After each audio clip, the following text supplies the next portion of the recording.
Okay, so we'll continue on with the refuge visualization. So yesterday I talked about the visualization when you take refuge in the Guru and what to imagine purifying, and then the blessings and inspiration you gather. There's that you visualize coming when you have the golden light. Another element in this is when you're doing the purification, you can imagine all the negativities coming out of your lower orifices. It's like black, yucky stuff or pollution or whatever is yucky to you.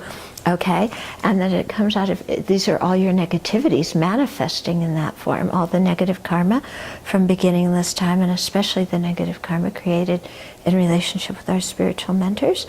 And this comes out in that form, and then you imagine under the earth, kind of like in the Vajrasattva visualization, that the earth opened and there's the Lord of Death, and his mouth is open, and that all this negativity that's coming out of you, old negative karma, habit patterns, emotional habit patterns that don't serve you anymore, all this kind of stuff comes out as this very foul material.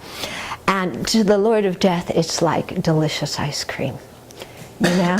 So it falls into his mouth and he goes, yum, this is fantastic. Eats it all up. And then when you're done with the purification part of your visualization, then you imagine that his mouth is sealed with a double dorje, I guess so he doesn't burp, and that he then disappears under the earth and the earth closes over him. Okay? So this is a very symbolic kind of visualization, you know, imagining all the negativities like this and the Lord of Death and so on and so forth. But psychologically, using this kind of symbolism is very, very effective for our mind, you know, and especially when you feel kind of bad about something you've done, to really have this visualization that you use like this and imagining it's coming out and the Lord of Death has eaten it and he's satisfied and he's blissed out and he's back under the earth and it's all sealed up and taken care of, then, you know, you can feel, oh, I'm very free of that right now. Okay, so, you know, play with the visualization. It's actually quite effective. Then the next one, when we say Namo Buddhaya, I take refuge in the Buddha, we do a similar kind of visualization.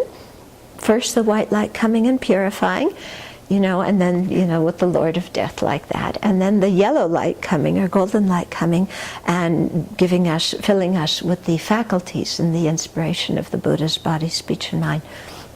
So here, what we think when we're doing the purifying part is we're purifying all of our negative karma in general, but especially negative karma created in relationship to the Buddha. So that would be things like criticizing the Buddha or criticizing the imagery, you know, like I said, you can comment on the artistry and so on, but saying the Buddha's ugly, or buying and selling statues just to make a buck, you know, to make some money. Okay, so all these kinds of negativities, maybe like having a low opinion of the Buddha, or you know, any kind of mental negativity or physical negativity that you've created in relationship to the Buddha, which could also involve stealing from the Buddha, like if things have been often offered on the altar, particularly to the Buddha, to a Buddha image, and we just take them for ourselves, or we use them for a purpose other than what they were given by the donor to be used for. So all those kinds of things we purify. And then with the white light purifying, and then with the golden light, we think of the qualities of the body, speech, and mind, the Buddha's body, speech, and mind, and imagine, you know, receiving those blessings. We think of the Buddha's enlightened activity. You know, before we talked about with the Buddha's body, there's the 32 signs or 32 signs and 80 marks.